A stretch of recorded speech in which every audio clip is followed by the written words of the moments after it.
Welcome, everyone, to yet another DuskBreakers AMA bi-weekly.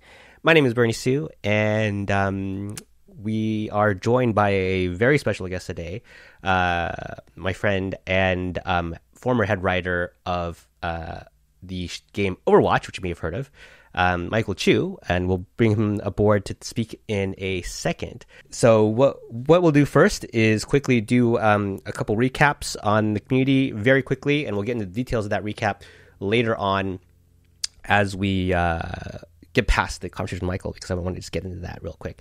So actually, you know what, Jason, I'm going to throw it to you. You have you know what's going on, Jason. Hop on. No one's actually ever said that about me. Well, it pleases me to be the first. I guess the reset here is like, hey, everybody, big lore day today. If you saw that on Twitter and Discord, we just dropped the content and creative team dropped some big lore updates with some fantastic art and words. So if you go to both Twitter, you go to the website, duskbreakers.gg/lore, you'll see the updates. There's now a few sections in there that you can dive into. And if you click on any of the pictures and go to their specific pages, you get this like IMAX size rendering of these images. It's amazing.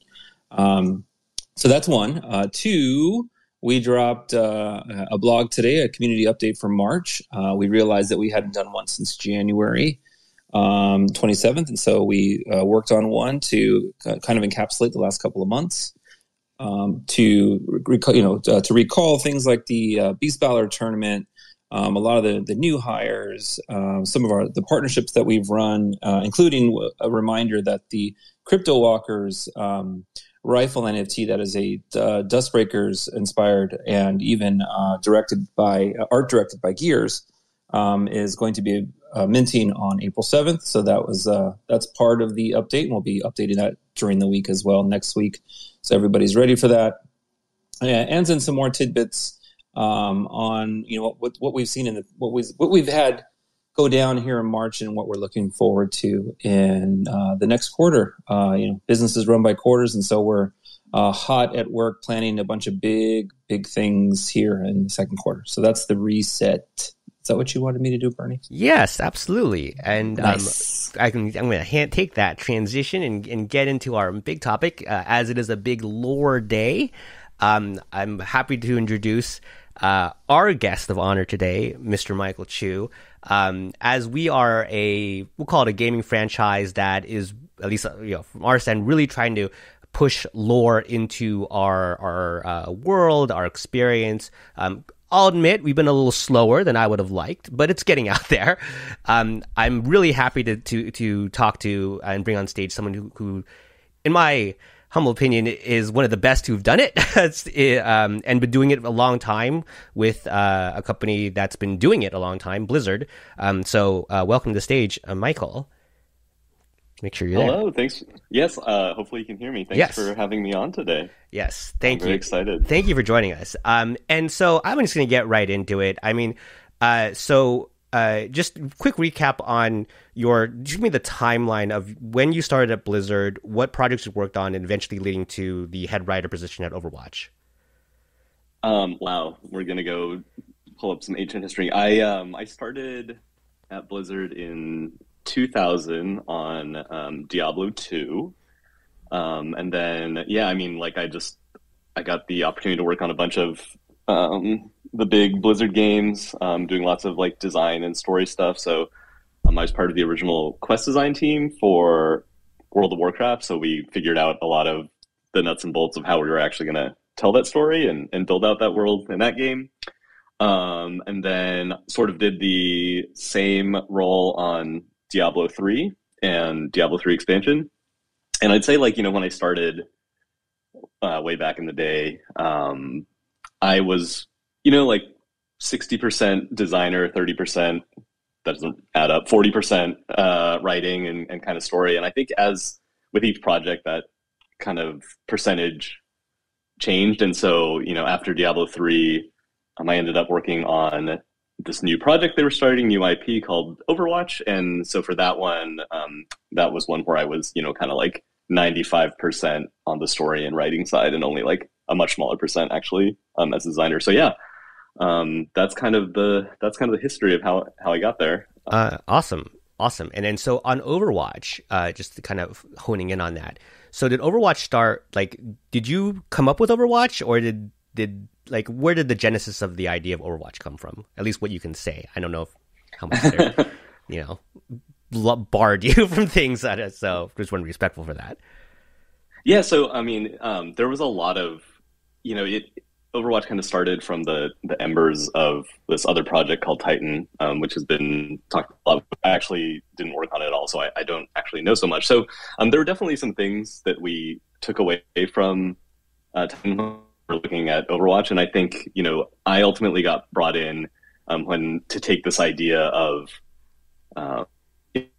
hero shooter with this like big cast of characters, cool abilities.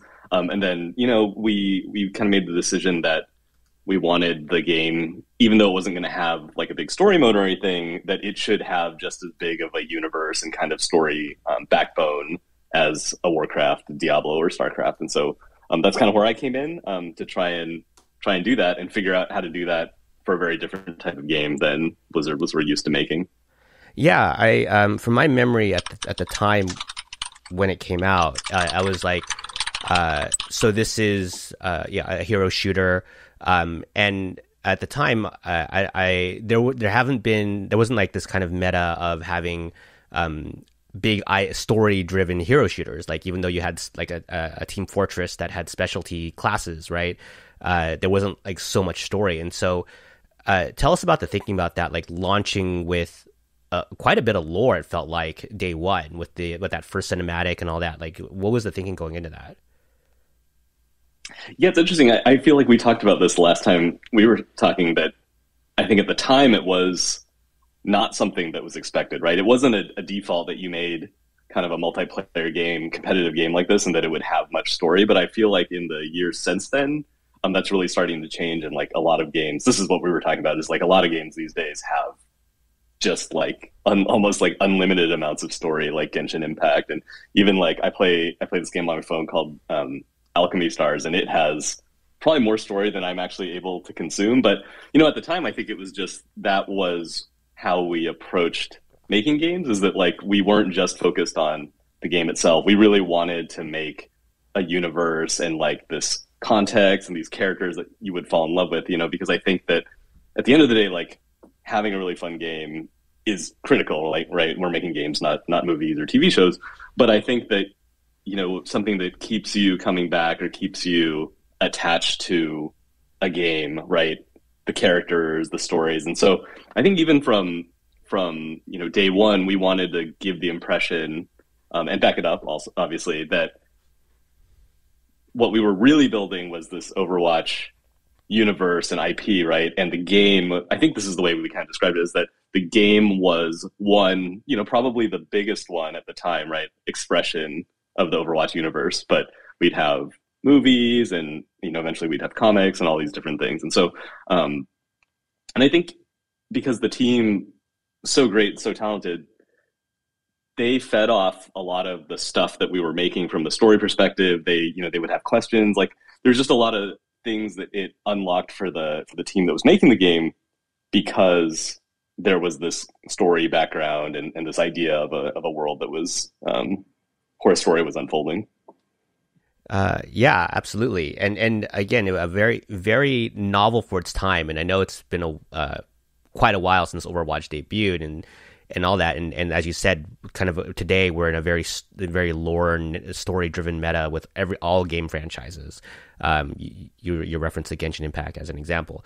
And we're just kind of seeing it all around there. But I remember thinking, again, when that cinematic first dropped, I was like, wow, they actually have a full character history, like personality in these characters. And I found that to be incredibly novel. So it was very groundbreaking, at least again, in my opinion, for its time.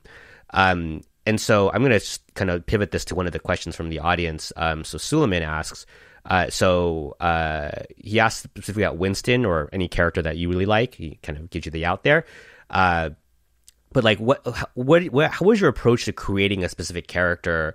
Because like you obviously have the archetypes in the game, right? These kind of things have to do.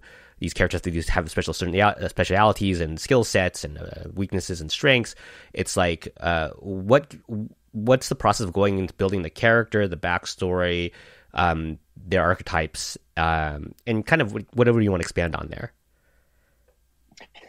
Yeah, so I think one of the things that comes with video games in building characters that's a little bit different, or it's like some bonus that we have compared to other things, is that like if you're building a character that the player is going to play or at least like interact with in the scope of the gameplay, the way that they play their abilities and all that stuff like really is another thing that we use to kind of figure out who the character is. And so, I think in a lot of cases, figuring out the personality and like the background and all those different details, how they talked and their stories, a lot of it was looking at like the character archetype. Like I feel like the examples, like two examples that I use, like one is Reinhardt, right? Who's this guy who uses a big shield, right? When the idea was always like this kind of defensive tank character.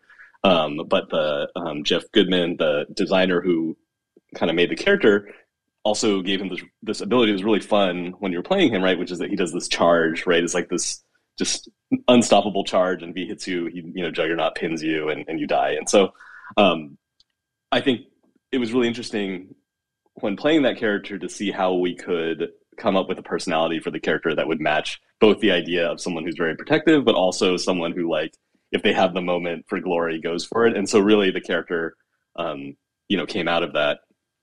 And so I think that was like one big set of inspiration for characters. I think for me, the other big thing is just like, in Overwatch and in other things that I've worked on, is this opportunity, which is very much we're seeing happen much more across entertainment now, is like, wow, like we can do different characters from different places with different backgrounds, like just telling stories and showing characters that haven't been done before. So I think that was another big aspect to Overwatch. So it was, the gameplay, cool hero design, but also, what kind of new characters could we introduce? Nice. Out of curiosity, then related to that, how big was the, I guess, quote, writing team then that you had? So it's it varies from time to time. So when I started, it was basically, I was like the main writer person. A lot of the other creatives on the team would contribute to story ideas and stuff like that. But at its biggest, because the team kind of gets bigger or smaller depending on projects, right? Like if we're doing a comic, then we're going to pull in creative for the comic. If we're doing a cinematic, there's going to be a team that works on that. So it really varied a lot. Like the core team that worked on the game kind of went from, I think it was something like one to 3 dedicated writers, and I think it's bigger now. Cool, very cool. I'm just gonna pause for a second because I feel I'm like running over everything. Jason, Josh, you have any questions for Mr. Michael Chu here? Joshy, I know, wants to ask stuff. It's Ask Joshy, not Joshy Asks. No.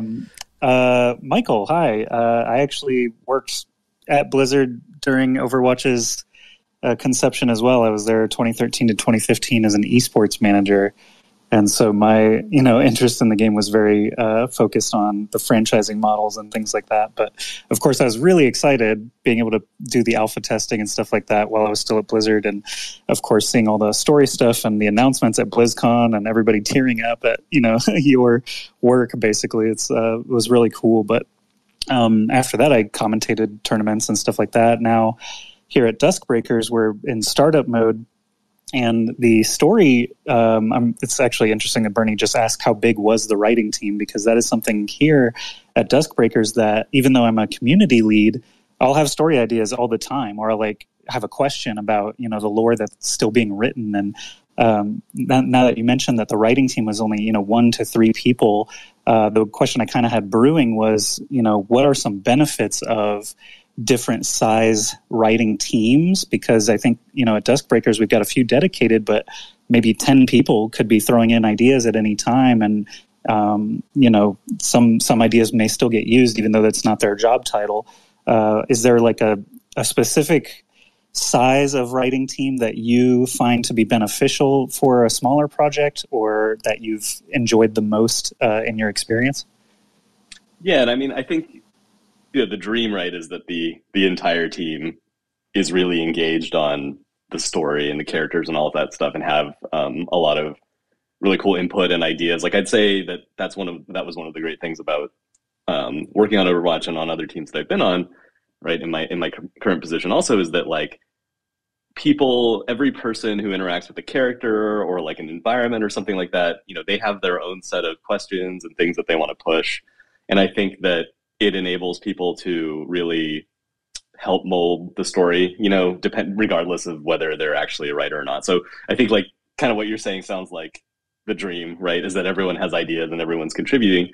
I would say, overall, right, like I think that the way that I look at team size is very much kind of like how I would look at team sizes for anything, which is that like there's definitely some point at which like it gets so big that it starts to get a little unwieldy.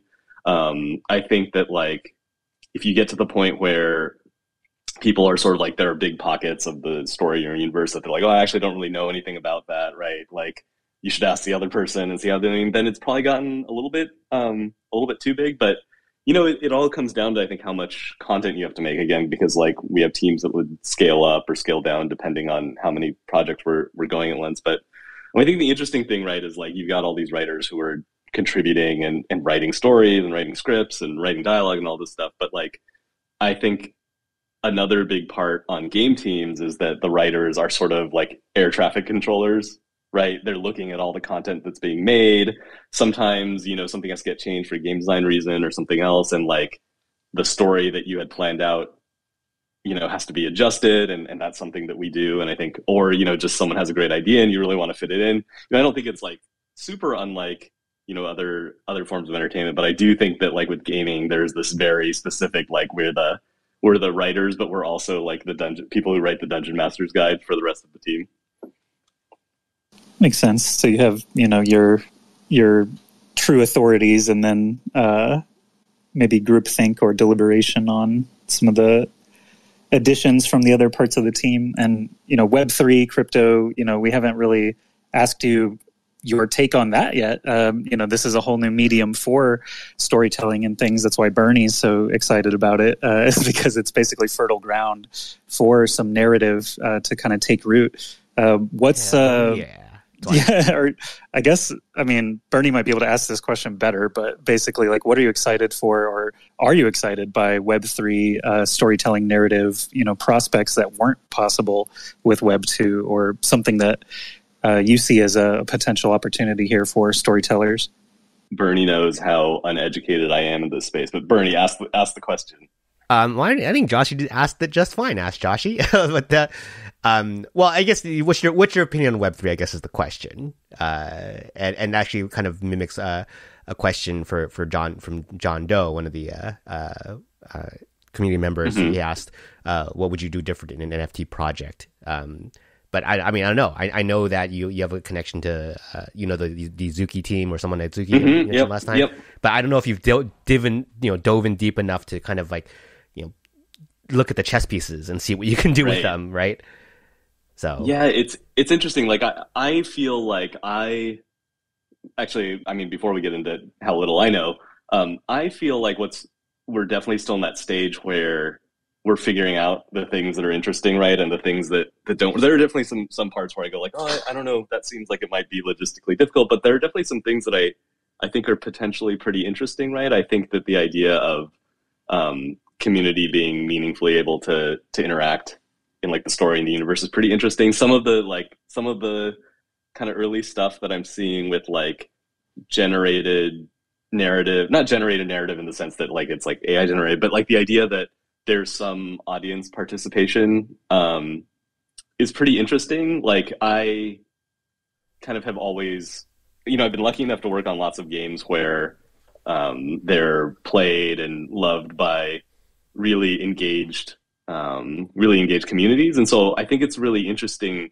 to think about ways that people could kind of interact or, send signals up to, us trying to figure out the story and giving players some agency in the way that the stories stories evolve. I think like that feels like a thing that's kind of like gestating that I think could be really interesting. Well, I think I can pivot this back. Actually, I think, let me see if we can do this. This is going to be a real like high level one, right? So sorry, audience, but I'm going to just try to really pull this out of Michael's brain if I can, from the experience. So I'm going to pivot the experience back of World of Warcraft, when you guys were doing the campaign narratives for that, right? So in World of so setting this up, a lot of times when people who aren't in the NFT space in Web3 in gaming ask me about the possibilities of gaming beyond, say, like an Axie Infinity and Play and Earn. Not that those are bad things, of course, just what's beyond that? And I actually cite World of Warcraft a lot. I cite the weapons and gear, and I cite the character, right? Like the avatar the character you have as that. So in World of Warcraft, from my memory of it, and I wasn't a big player. I was actually more of a StarCraft and Warcraft regular player, just to preface this. So I do not have an immense expertise of World of Warcraft, but my understanding of it is that they were kind of like periodic campaigns, like the Lich King arc and this arc, right, and the things were happening. And my assumption is that you as the writing team would craft the narrative of these campaigns to allow the players to kind of play in the giant sandbox and world of World of Warcraft and Azeroth and wherever all the domains were. And so what you essentially could do, maybe you did this, is that you could draw from the player data, right? Like, oh, they're all going over here and going to this, raid boss situation and doing this. And then you can pivot the narrative to reward that. With the NFT technology into this, now you can actually amplify that, because now you could have governance tied to your player, your character. You could have economics tied to the coins. And I'm just completely spitballing here, but I'm just kind of throwing out the thoughts to see if anything kind of sparks you in your experience from WoW. Yeah, like one thing that World of Warcraft didn't have a ton of, but some of like its predecessors, like EverQuest, I know had it, and some of the ones before that, is this idea of like the GM run events. So like some of that was just, games let their game masters just come up with little fun impromptu events. They run them on servers. They're really fun. People got to participate in them. I think that like later versions of that, like templates for events were given basically to game masters so they run. So you didn't have someone who was just totally, you didn't know what they were going to do. And I think that like there's some like really interesting stuff there, and also in recent multiplayer games where like players and communities get to make choices about like the direction, basically like the story goes, like their actions like basically affect what branch that a story takes or something like that. Like I think that is pretty cool, and honestly we're still surface scratching on that in terms of games. But I think that's something that, it just gives people, the kind of dream of being able to interact and affect like the way the story is going to play out in a way that like, single player games can do that, but not quite as much for these big multiplayer games, right? Because it's just not quite as feasible. I know, you and I talk every few months or so, and this is the kind of thing we talk about. It's like this like, what is that kind of holy grail in the next frontier of this? And as you just mentioned, the consequentiality of single player experiences has been there for generations, right? The single player, you die, you reset, or you have your own version of Mass Effect and all that stuff. And then when you have a global communal experience, like a collective experience like a World of Warcraft, or a massive player world, like how can you be impactful to the grand narrative? Right. And what you said there about games are starting to scratch the surface of this. I think one of the, of course, barriers to this ability, of course, is games have to be programmed and they take time, and they can't. Oh, you're telling me they sure do take a lot of time. Yeah, they can't like pivot that fast, right? And I'm myself am starting just kind of experiencing that myself when I felt that I was like one of the fastest to be able to pivot my narratives in traditional media as like doing a TV show. Like I could do it really quickly, faster than anybody, but I can't imagine it for like a huge 3D level AAA game having to pivot their world in real time. I mean, yeah. But go ahead. Yeah, throw your thoughts in there. Yeah, I mean, one of the things that I immediately think about is, and this is, I think, not a problem, but this is a challenge both for like online multiplayer games, but also even those traditional single player games, is that like, you're making the game and you want the player to have all these choices and stuff they can do.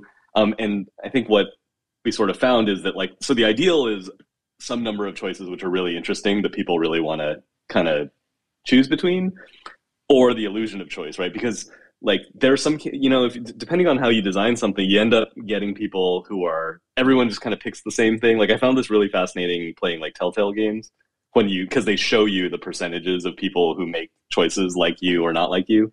And so like broadly, like large groups of people will pick certain things. They found early on in like, I think it was in Coder and in some of the BioWare games that like, I think it was like Fable maybe, that like 89% of people always pick just the good thing. Like they just want to be the good character. And I think that like on like larger scale things, you kind of get the same thing where it's like, like people are either all going to pick the same thing or they're going to split pretty evenly. And then even split is a hard thing I feel like to write and to design for, especially in these big groups. So I think, there's just something about letting people, I don't know, I'm rambling a little bit, but like to own their experience, and kind of like signal. I think that's really the thing, is like giving players ways to signal to us, as they're interacting with content, not so much how they want it to go. Like I know people do that, right? Like, oh yeah, we want the rebels to beat the Empire, right? But like, this is the kind of path that we want the story to go into, or these are the kinds of story we like. I think that's, one of the interesting things that we can take away. And I would say that the possibilities of that being doable in Web3 are very doable, given governance mechanics and all that stuff. All right. So if anybody has any questions for Michael, feel free to raise your hand or notification on Discord and anything like that. And let's I think Daniel had a really good please, one. Go ahead. I was going to... Daniel, if you want to either come up or we can just read it for you. I'm not sure which way you want to do that, if he's going to raise his hand. I thought it was an important question, which is why I was going to do this. My question was going to be, what was your favorite Blizzard game and why is it Diablo 2? But hold on a second. We're going to get Daniel. I'll read it for Daniel. How about that? I'm just going to go for it, right? Okay. Here's the question. Michael, appreciate how you talked about the opportunity to share a more inclusive world through your narratives. U.S. entertainment and mainstream movies have finally started to see a shift in Asian American representation. Would appreciate your thoughts on what opportunities DuskBreakers and other games have in driving further representation and inclusion with the gaming community.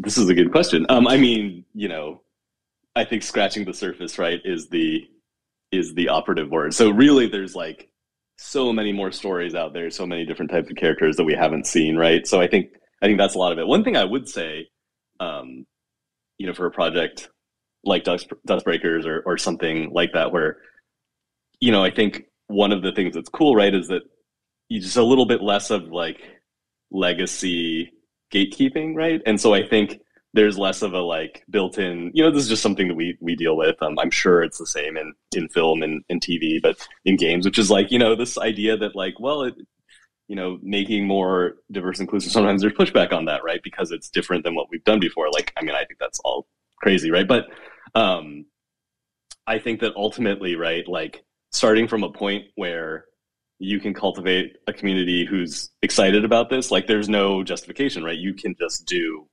what you want and kind of pursue the story directions you want. So I think that's really cool. And like maybe the more fun creative answer to that is like, because you're freed from, 3-act storytelling, a 24-minute episode of a TV show, levels of a video game. I think it's not just about the, who we tell the stories about, but also like literally how we tell them, right? Like that was always one of the things that I enjoyed the most about Overwatch, was like figuring out the best way to tell any particular story. Like some of them made the most sense in game for you to play them. Some of them were more interesting as like, a quick movie. Some of them were like more fun as a ARG, though. We did one ARG, and I think people I don't know if people would broadly say they enjoyed that, but it was a very interesting way, I think, to tell that specific type of story. So I think that obviously when you're in a new frontier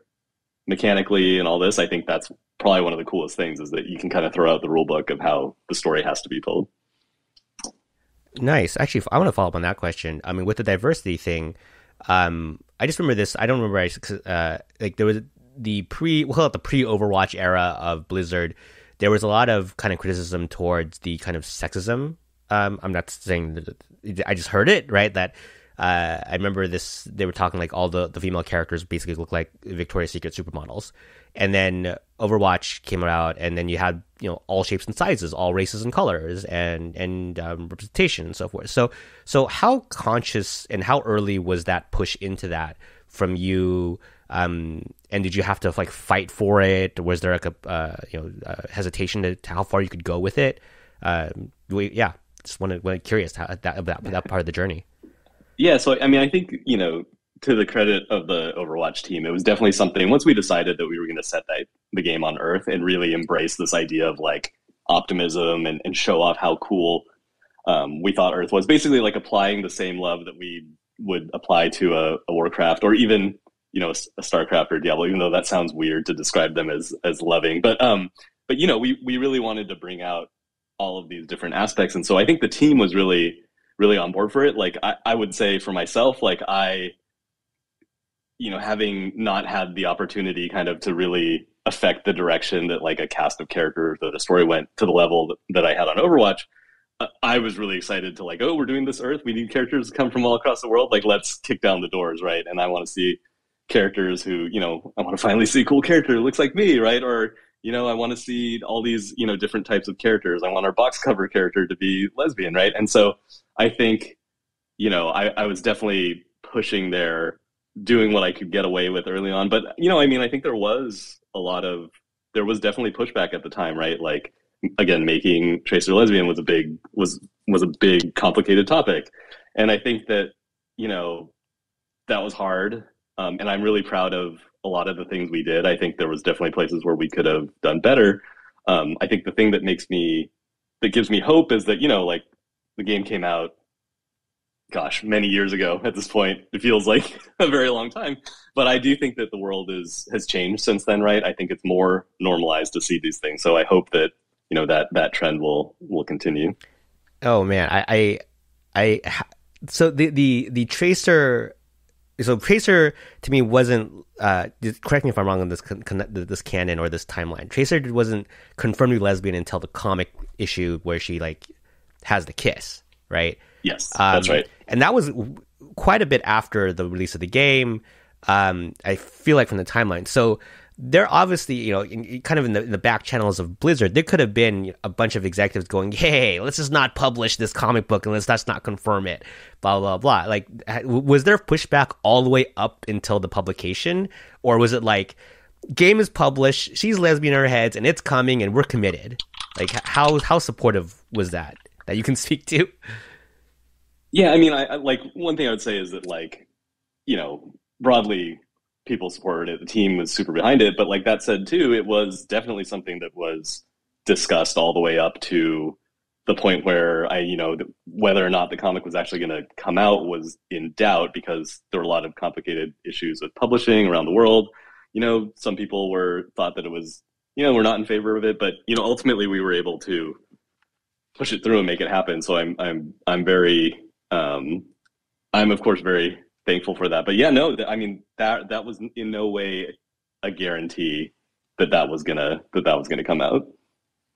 I could just imagine if this was Disney, they would have been like, nope, we want to sell to Singapore and Saudi Arabia. And like, we're not going to let you publish this.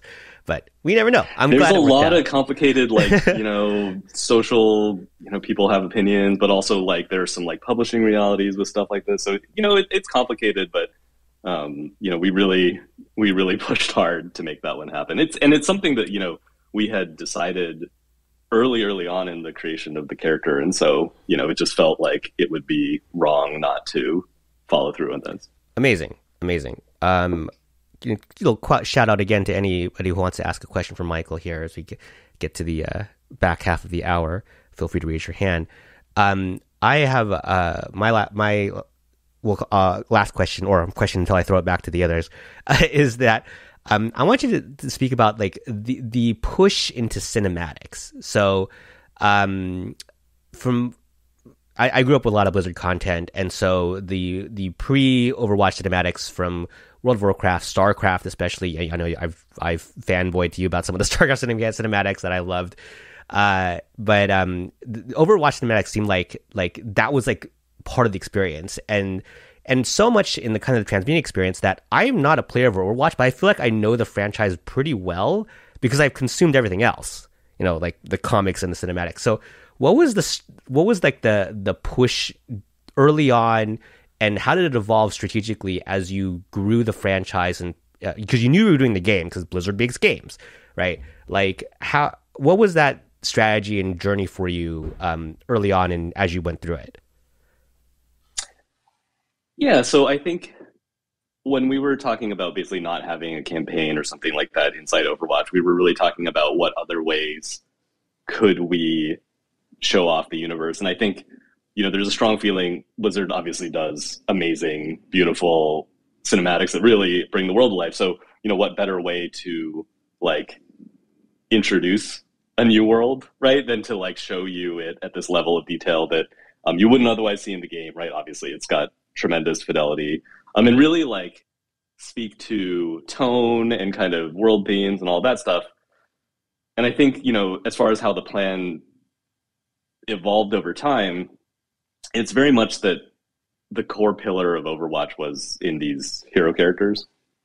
And so I think when you're talking about like, hey, we're going to do a 5 to 8 minute movie, right? Like, what can we accomplish? Obviously, we can show off the world in these amazing, beautiful ways. But I think when you're talking about like what kind of story can you accomplish, I think that a character arc or learning about who a character is really powerful, and that's why so many of them are kind of hero focused.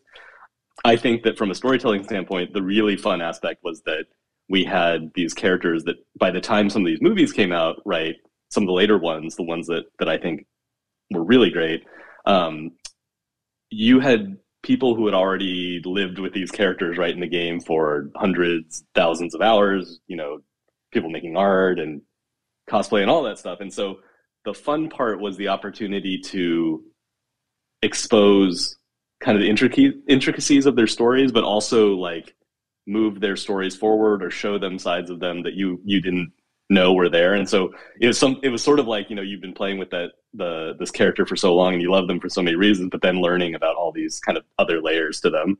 So I think that was really a fun thing. And then again, obviously just building out the idea in your head of what the world was. All right. Awesome. Very interesting. Yeah. Jason, Joshi, any follow-ups from Mr. Michael here? Yeah, I'll ask. Generally, I like to ask advice from our guests since we are, again, still in startup mode. I guess, are there any hurdles or pitfalls that you think we should be aware of? Or like, what are some big setbacks besides writer's block that can really, hamper a project? Interesting. Yeah, I mean, I think one thing that I would recommend is that, and this is a fine balance, but early on, it's like you want to make just enough story and then a little bit more. It's like you need to leave yourself room. Like, I think especially with like making games and now, every game is sort of made to live forever.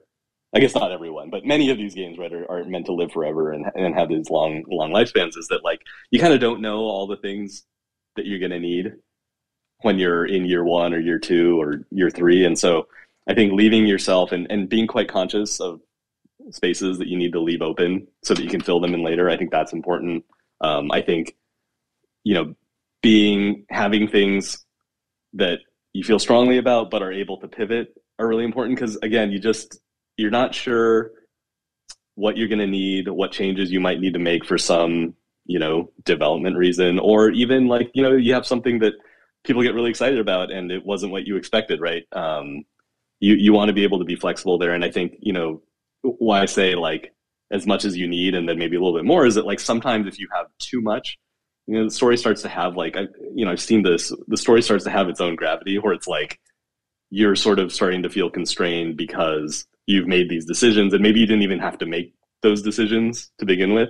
And so there is like, weirdly, I think in these like big ongoing stories, like a danger from having too much written in that story Bible. That's a good answer. I had not considered, flexibility obviously makes sense. Adaptability for when your audience, changes on you and things like that. But not locking yourself in too much is a good thing to keep aware of.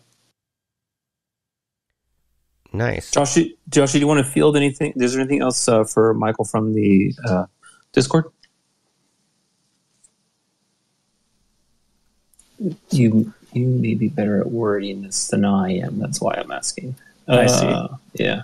I was not at my PC. Hang on. Oh, okay. All right. I'm staring at it. I think we hit on the ones that were Michael specific. Cool. I actually had back to this cinematic question, just because we have him here. Like, so how far in advance and how long did it take end to end, the cinematics getting done? Like, pitch to publish. Wow. Well, a long time. Estimate? That's what I'd say. I mean, I knew it takes months, but it really varies. It really varies from piece to piece. I mean, also there's some like, sometimes they get finished and you hold them, for the right time, right? They're made to fit into a schedule or cadence. So I honestly don't even remember. All right, so what to say that it's very. I'll ask you more specifically. What was the fastest one end to end? Fastest one. Gosh. I will tell you.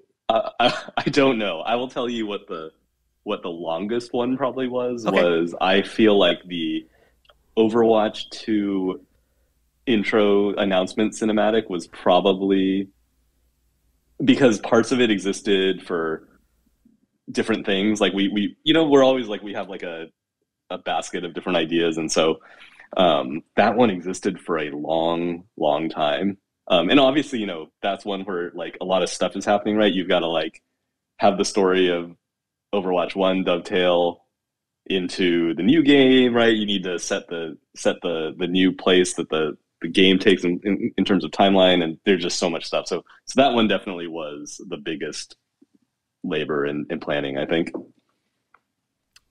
Nice. Very cool. Jason, Josh, any more questions for Michael? I mean, for like sure. Yes, as long as we have him here. Yeah. Do you ever read like fanfics and things like that based on your creations? Do you feel like protective of your original works, or how do you feel about once it's out in the world and adapted by others? Are you more protective or less protective, would you say? Interesting. I'm probably pretty protective. I think I get variations of this question. It's kind of interesting. Like, yeah, definitely don't go out and seek it, because I think the way this question is usually posed, especially in the Overwatch context, is like, hey, the community has all these things they want to see. Do you feel like a pressure to deliver on them? And I've probably kind of like alluded to this answer earlier, is like, I don't feel like it's the responsibility to give exactly what people are asking for, but the thing that I think is interesting is the kind of thing they're asking for, or like the characters they're interested in. So generally I don't seek it out, but I will say that like a lot of the stuff with Overwatch was just, you couldn't not interact with it. And I will say that I really enjoy a lot of the like art and the little cartoons. Like, it's funny because I think the reason that I really enjoyed them is that they often contextually switch the characters into like weird situations and stuff that wasn't really like real. And so I think it was quite enjoyable in that sense. Nice. Interesting. Yeah, DuskBreakers, I mean, community involvement is something that we're angling at, and it's always a constant question, even, while we're still creating everything, like ownership rights and things like fan fiction and creations, derivatives, all that stuff. Like Web3 is very Wild West still. So it's fun to think about these things still. Michael, so tell us about what you're working on now, if you can. Oh, there's not too much I can talk about. I'm working at a new studio called 31st Union, and we're making, what can I say, a big video game. It's definitely, I think creatively focusing on stuff that is really important to me, like we've talked about today, representation and inclusion, and also I think just finding new ways to tell stories is always something that I'm really excited about.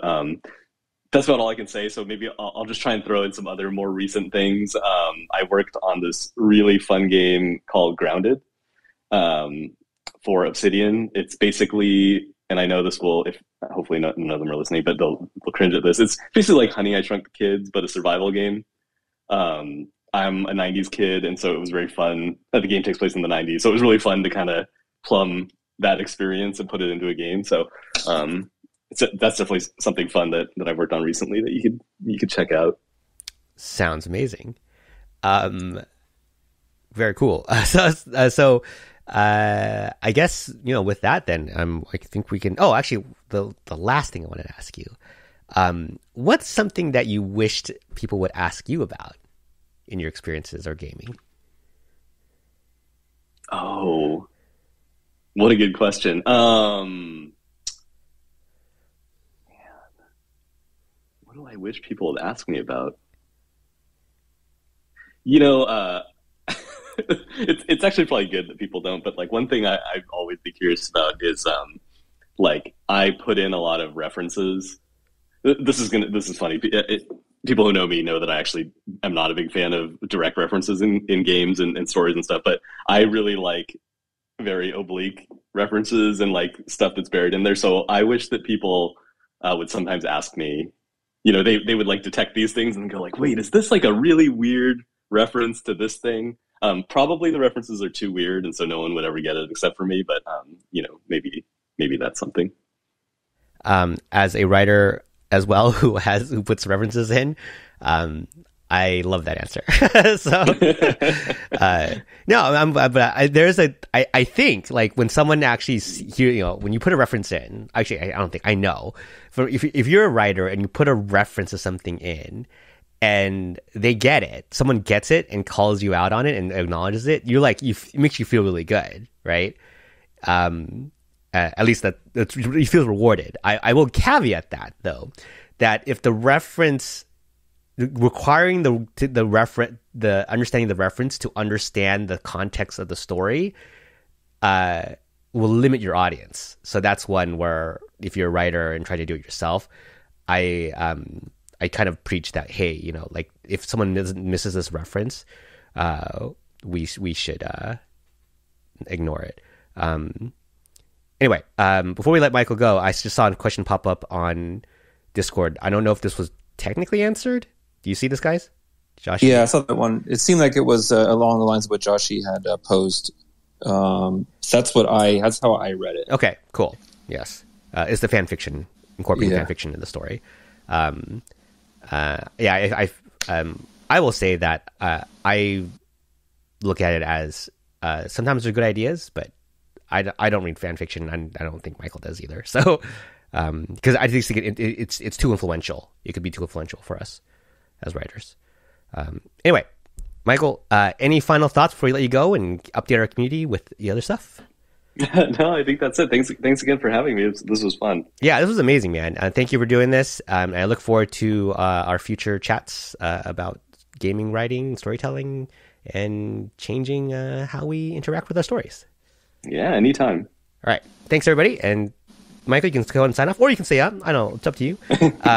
But thank you for that. So, transitioning now over to our awesome community. Throwing it to you, Jason. What's happening? Oh, hey. So we have a bunch of questions for you, Mr.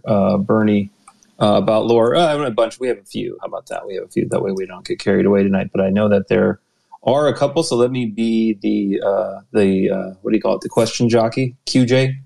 QJ, technical term. Yeah, sure. That's canon. Yeah. Hey. So let me see here. Where are we going to start? We're going to say, let me see. Let me find a good one here. Who came up with the name Machafuko?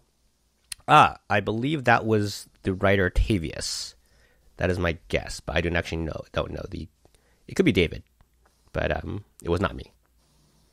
Okay. I do understand that it translates to chaos, the word. So yeah, okay. There is a symbolic reasoning for that. Okay, so that was for Neptune. So Neptune, you can flip a coin. It's either Tavius heads or David tails. Should we explain for the audience who all the writers are? Yeah, how about that? Yeah, sure. So Tavius and Molly are the head writers. There's myself, who's the chief content creative officer, whatever, chief content officer. It's the official title. Okay, and then David is in design. Now David, Molly, and Tavius predated me, so there was a lot of things that were preset before I came aboard. I was helping, but DuskBreakers, kind of the building of the franchise, was started while I was running Artificial for Twitch, so I wasn't able to jump on as early as the franchise started. So they built a lot of it. They built the Dusk, Machafuko, and a lot of this kind of the history. So and then I came aboard and we refined it and so forth. And now all of it's on the website, so you can all see it finally. So little plug there. DuskBreakers.gg. Under about lore, we got the Dusk, Machafuko. Just basics. There's more to come. Just letting you know, there's more to come. But just getting the little tentpole started there. So yeah. So let me follow it up with the question, because obviously what we did today was we updated the website and we put lore on there, right? We're saying that in a sort of like a simple sense, like, hey, here's some story we wrote and some pictures that we did. Obviously the art is great and the story is great, but the importance of like the more than symbolic move of putting this information on the website, like the term we like to use often is canon. So in sort of that regard, like, why was this a big moment? Why would you, as especially a content person, call this a big moment? I mean, it's a massive moment. This is us really finally putting a long-awaited stake in the ground, saying, "Hey, this is what the establishment, what we're establishing as, what do you want to call it, lore, canon, or the rules of the game." It's like, there are a lot of things that the community didn't really know yet. Well, what did Machafuko look like? What did the Dusk look like? How big they were, etc. I don't have the exact details of what's on there on the website at the moment specifically, the line by line. I'm saying I know the general. Okay, but we're releasing this and defining canon so that now we have the playground and the sandbox to play with and potentially work with you, the community, the holders. And I know several of you have canonical breakers, Style Piggy, Eddie, some others, right? And we want to add more breakers into canon. We're going to do that. I want to do that. That's kind of one of the big things that I wanted to do coming out of this project. So it was just really hard to do that and have what we say about the canonical breakers really mean anything without having universal lore that the community can all see. So it'd be like trying to describe someone in Star Wars without knowing Star Wars, so that's why, to me, this is a big moment. I know at the kind of just the website's updated, like it doesn't feel like a big deal, and that's fine. But to me, this is like, okay, now this door is finally open, and we can really start, making some moves here. As we know that the team is building the games and working on the technology and all that stuff on the back side. So now, as the content team, we have one less barrier to be able to deploy content to the community. I had to get myself off of mute there.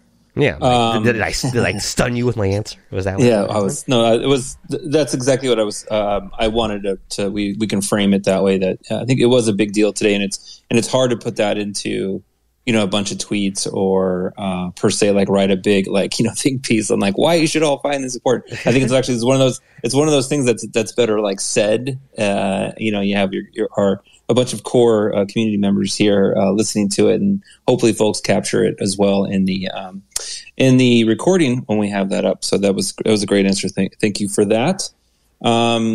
There were John Doe had a question or two. One of them was will the game be sustainable long term? What happens if people stop playing? Those are the hypotheticals there. Sure, I mean obviously what we intend for the games to be sustainable long term and to build these great worlds and multiple experiences within the DuskBreakers world itself. So for sure, yeah. Go ahead. Wait, slight clarification on that. I think because just whether John means this or not, I think the question can be interpreted different ways, right? Because there's the mini games that you can play right now on the launcher, right? The two shooters, and there's the bevy of games that are coming forward that the team is developing now. So, being transparent, one of the reasons why the mini game, the Beast Battle mini game, and the classic game haven't really been improved that much as far as, yes, we fixed some bugs to what, but we haven't really added those games because all the resources of game development have been on the other following games that are coming up, the bigger games. So whether now there's no plans to take away the shooter games that are up there now. We have not, unless we missed the conversation somewhere, Jason, about, which is fine. Whether we use the shooter games for any other contests coming forward, I think we've discussed various versions of that. I'm not saying we're not going to do that. I'm not saying we are. But yeah, you can play them. You can play them. Have some fun. Yeah, true. That's a great way to frame the answer because I didn't think of that context because these, depending on what other game properties we come up with, that may make decisions on the games you see now. So good. Thank you for giving better perspective than I was giving, Bernie. Sorry. No, it's too late. It's too late now. The damage is done. What were the other ones? Somebody here had said, what do you, Eras had asked after GDC, what do you feel the general sentiment towards NFTs in the gaming community is? Is it slowly changing to a positive direction? I'm curious your answer to that first. Yeah. So what I saw coming out of it, if I was paying attention to a few developers and the stories, the stories coming out of certain journalists I know that had gone and written stories about it, I'll say this: it didn't feel as polarizing across the board as it has been. And so I'm wondering now, this is more in my head, I'm wondering if more people are getting curious to see more. I wouldn't say like the NFT content, for example, I wouldn't necessarily go so far as to say the NFT content at GDC was like super definitive and like rah. It definitely was not. It was definitely somewhere in the middle. And meant to be, how would I think about it? Like, I think people were more so asking the questions, and that's how the panels were generally organized. A few were come use our product, come use our platform. And this is what they're working on. But then there were some others that were more think piece, style that, wanted to scratch the surface of it, talk through some parts of it, and try without trying to get people to drink the Kool-Aid per se. It was more so think about it. And that's kind of where it was. So I would think from that standpoint, more neutral. I wouldn't say positive. I would definitely say neutral, but I think you see a lot of, a lot of experienced gaming veterans now in this. To me, this is sort of like wave 2 of what's happening in Web3 as far as gaming goes. I think that's like us. We're seeing other folks building on a variety of games who are more game veterans, industry veterans, because I think there is that sort of the underlying this question is somebody's going to have to do this right. Somebody's going to have to do this in a way that is then going to be respected, going to be received in at least a neutral towards positive reaction. So who's going to do that? And I think that's the position that we're in, that we want to do this. From Kevin on down to everybody else, is like we want to build a good experience in Web3, and in order to see that, in order to play those games, we're going to be the ones who build them. So that is my roundabout answer. It looks like we got a guest on. Is that Chris? Hey, it is Chris. Hey, nice to see you, Bernie. Hey, Jason. Hey, Joshy. Sorry, we missed you at GDC. So, but it looks like... No worries. It was crazy. Everyone was super busy, and I expected for both parties on our end and your end to be very busy. So no worries there. But I actually had a question. There's so much happening right now in the NFT space. So many new projects are coming up.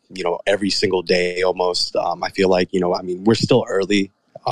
To the NFT space, as you guys have probably seen at GDC. We're rather still early in this whole thing. So, my question is, you guys have done a phenomenal job, especially with the launch of the DuskBreakers 10,000 collection.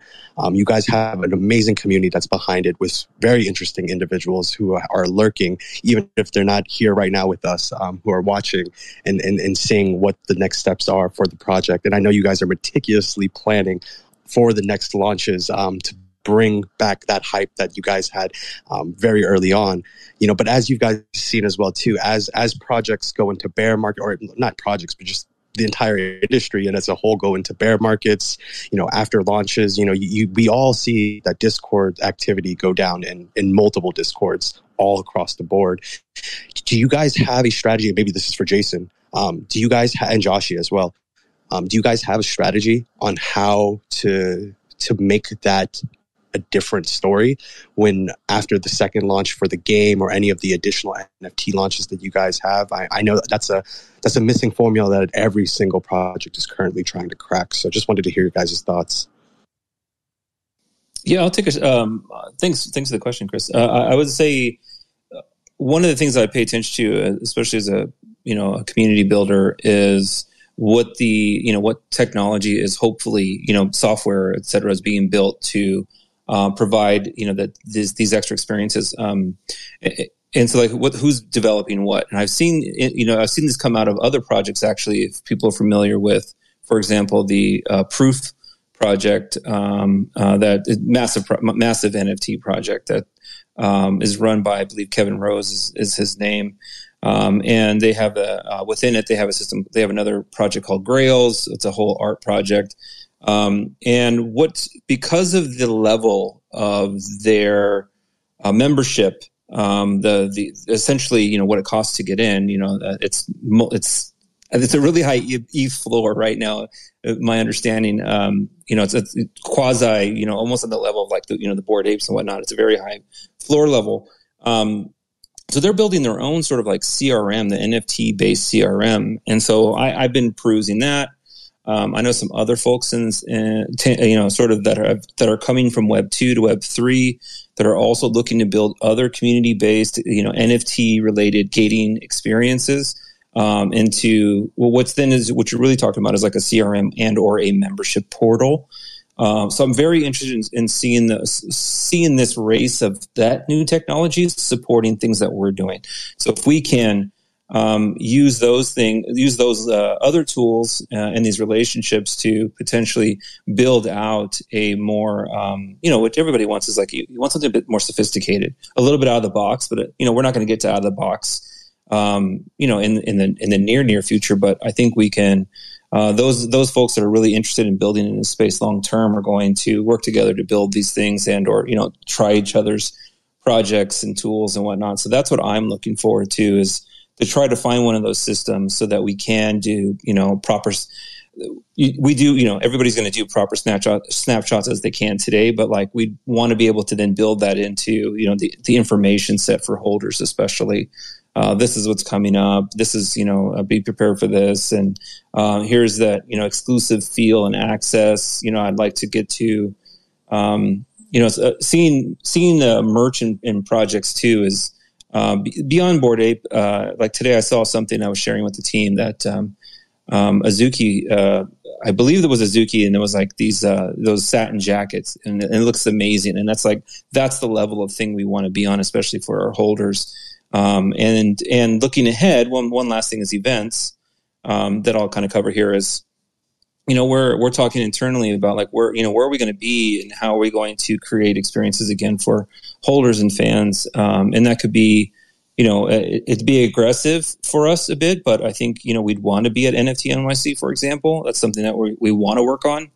TwitchCon for sure, and there's probably something else in between. Now that E3 got canceled, I think that was going to be digital anyway. But those are the sorts of things that there would be this multi-layered approach to all of that, and that's very much a few levels, and then beyond that, we'll at some point have to cross the road with figuring out how we do governance, because we've talked about that and how that materializes in our community.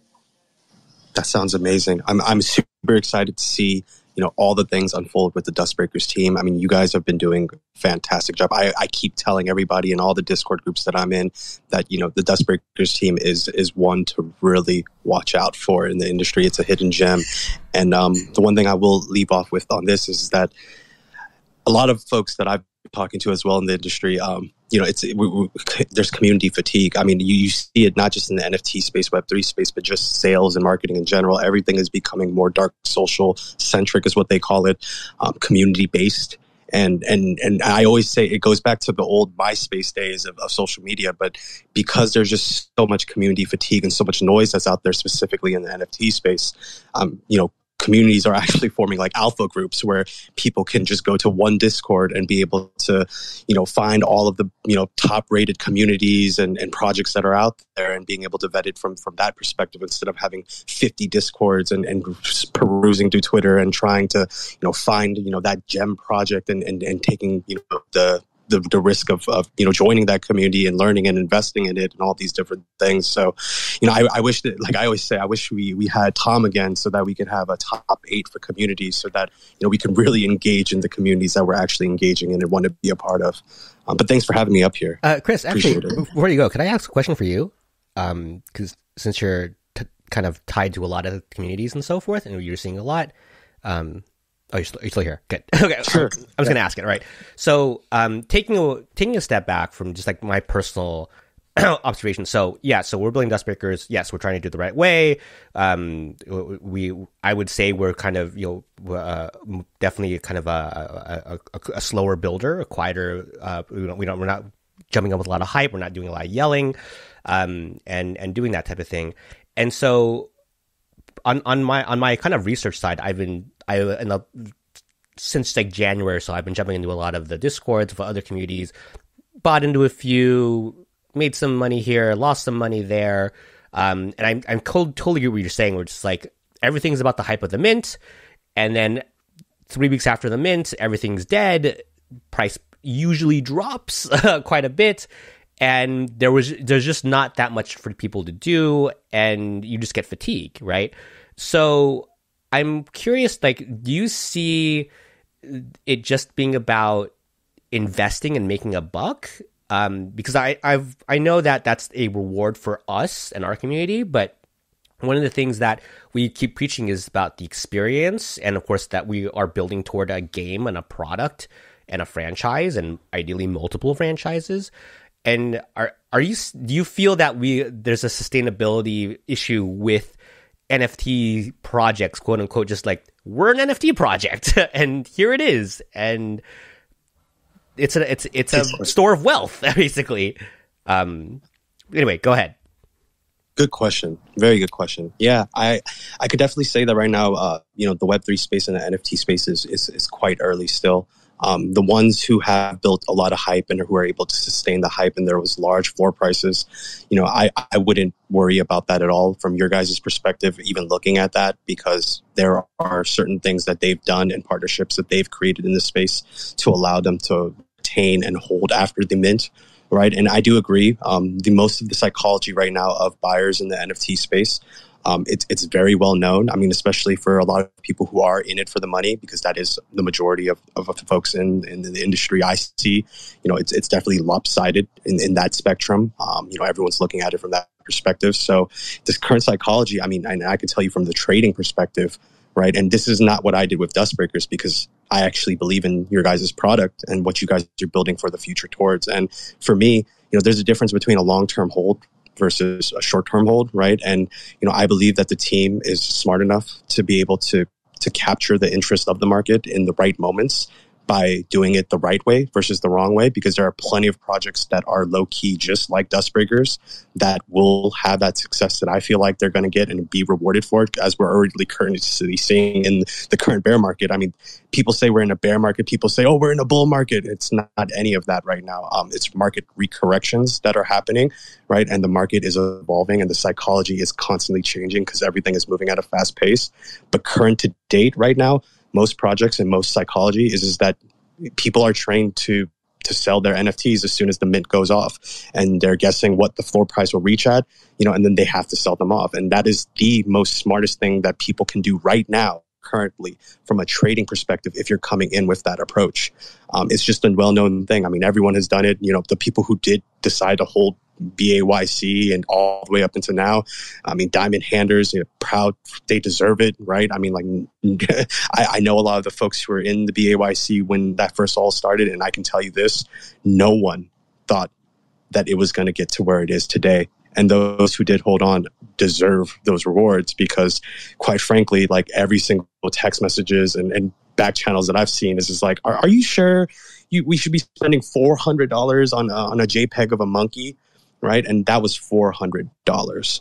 Hilarious. So look at where we're at now. So I think, I wouldn't, cancel that noise. You guys have chosen a path where I think, it's the right path in order to build sustainability within this space. And I think that those who are doing that as project leaders will be highly rewarded. But just always keep in mind that because there is a certain psychology that NFT holders currently have to date and how they want to be rewarded and incentivized, that psychology is still here. So when you guys are planning for the next launches and the next mint, it's about sustaining that and finding ways to, it's easy to get to that high floor price after a new launch and a new mint and you're building up that hype, but how you sustain it, I would say 90% of projects usually get melted after that. And no matter what they do, no matter the partnerships that they hold, no matter the marketing they hold, sometimes they can't even get back to those original floor prices, but the ones who have done it, if you look at those case studies, they've done certain things and have created certain partnerships that allowed them to sustain and have done some interesting things. And, it's about, finding the balance of best of both worlds based off of your guys' resources. But I believe you guys can do it. So sick. What a treat. Thanks, Chris. Thank you for having me. Yeah, that was the hype everybody needed. I needed that because that like it actually it solidifies some of my thinking as well about who our ultimate customer is, and who the audience is, and how you can obsess over that. This is what I worked for an Amazon company, so now it's like customer obsession is like burned into my skull. But in that regard, there's this idea of like how you build something maybe the right way. In this case, like, we're going to be the ones that try to in order to get this right, we're going to take a little bit more time. We're going to be a bit more diligent. We're going to be we're going to try to do things in a way that is, I think I say this internally sometimes. There's a sense that like we really want to build trust, and in order to do that, we're gonna move just a bit more safe, maybe. I mean, maybe not so hype and fast, but like safe sounds, secure. The products need to be secure. Our thinking needs to be sound, and so I think all that kind of comes together in the ways that he was just saying, in a much more eloquent way than what I'm saying. But I feel the exactly same way. Awesome. What else we got? We wrapping this up? I don't have anything else, any bangers, unless Joshy has something hot and ready. No, just go look at duskbreakers.gg/lore and see all the, newly revealed art and text there. Yeah, absolutely. We've got more coming. And I'm actually kind of going off the theme of some people asking about GDC, which, again, those of you who don't know, most of our core team was at last week. Several of us got the COVID from it, but we're all okay. Just letting you know. But what I took out of seeing, not from the game community's perspective, because I think Jason and Joshy are far more in tune with the game community side of what they see. Looking at it from kind of the development and gaming developer side of what's possible and what I know to be possible in technology, and I shared this with our team at GDC, and I'm going to share it with our community now, is that I don't think people are thinking big enough with it, this, we'll get there too. But and I'll frame it like this: it's like, game design and game development. We had Michael Chu on, and there's a lot of amazing games out there. And you see some amazing things in games. And then you have Web3 development, which has amazing technologies that's being implemented in new ways. The merging of those two hasn't really happened in ways that I think are possible yet. Like we haven't seen the pinnacle at all. Nowhere close. We've seen some pretty cool advancements. I'll agree with that. Play and earn is, a nice, I think, early step. That's been very, very impactful to a lot of people. And I saw a couple examples of pretty good, we'll say. I was like, oh, that's pretty good. But really integrating the things that, if you really dig down to what Michael was talking about, and what I was trying to pull out of him in the World of Warcraft example, of if you brought NFTs and Web3 in the World of Warcraft, what you could do there. There's just the sky's the limit. There's so much possibility here, which you really, really integrate the technologies in gaming and storytelling. And personally, just really excited about that. I came out of JDC really inspired, ready to rock, and really glad the lore is up. So go ahead and check that out. So with that,